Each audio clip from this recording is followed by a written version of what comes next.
just when you thought he was out. We're pulling him back in. Or maybe he's pushing himself back in. I don't know. I don't know what you want to call this. It's a great thing. I'm happy to see it.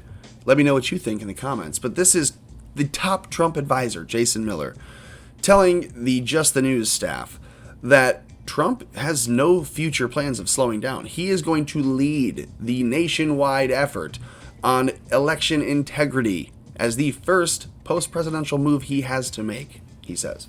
Trump's goals for the next 2 years include, quote, winning back the House and the Senate for Republicans in 2022 to make sure that we can stop the Democrat craziness.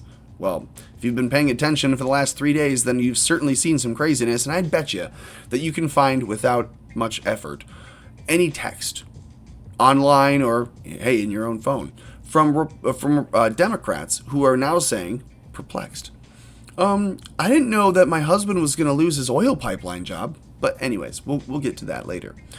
Jason Miller is saying on Thursday that he expects former President Trump to, quote, emerge as the nation's leader on ballot and voting integrity in the coming months. Miller, who was aboard Air Force One with Trump and his family as they flew from Washington on Wednesday, said that he has, quote, a number of goals over the next couple of years and winning back the House and the Senate for Republicans in 2022 to make sure that we can stop Democrat craziness.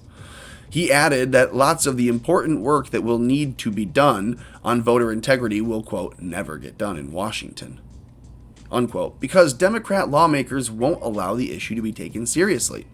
And if you're paying attention, House Resolution 1, the first thing that they're trying to pass in the House, basically outlines a way for every single ballot scheme, voter fraud scheme that you've ever heard of to occur, and it makes it legal. So they're banning the outlawing of ballot harvesting. They want to ban voter ID. They want to ban vote audits and make it impossible for you to ever see ballots once they've been cast.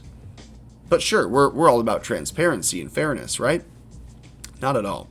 It says following the November presidential election, Trump and his campaign and attorneys launched a number of high-profile inquiries into the ways ballots across the nation were counted, not to mention collected, on Election Day and into the night and into the coming days as absentee ballots were tallied.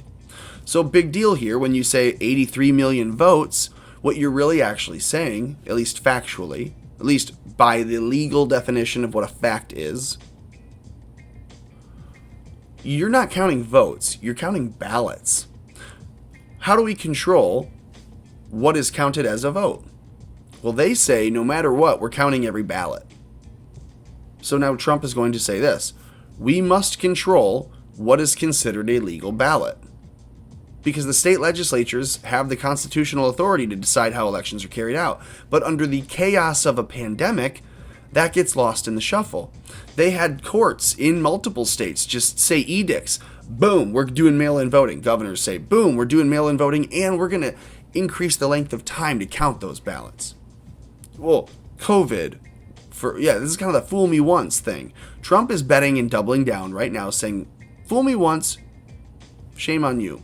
Fool me twice, shame on all of the country. So he is putting his money down. He's saying, we're going to push this. We're not going to just give in and let up. And I like that. So from Palm Beach, Florida, this is now the Washington Post kind of backing this up a little bit. Trump jumping into the divisive battle over the Republican Party will threat to start a MAGA party. We're talking about a Patriot Party for the last couple days. A MAGA party is just the same thing. In the Washington Post, if you wanted to follow state news or propaganda CCP bulletins, the best way to find out what the enemy wants you to think, and such the best way to know what not to believe, is to just read it. So I have a subscription. Don't shame me for that, I hope. I do subscribe to the Washington Post because not that I believe it, but understand. And I use coupon codes and things, student discounts. They get hardly any money. But the point is this: you got to read what they actually want you to think, and be aware of how dumb they want you that they believe you are, and then help other people understand this. That's what I'm hoping to do with this channel.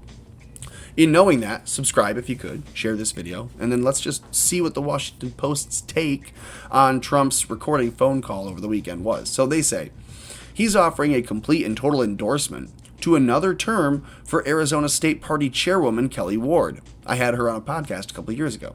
A lightning rod who has sparred with the state's Republican governor, been condemned by the business community, and overseen a recent flight in party registrations. Well, duh. When you see a party nationally not fight for your national candidate, you're going to see people leave that party.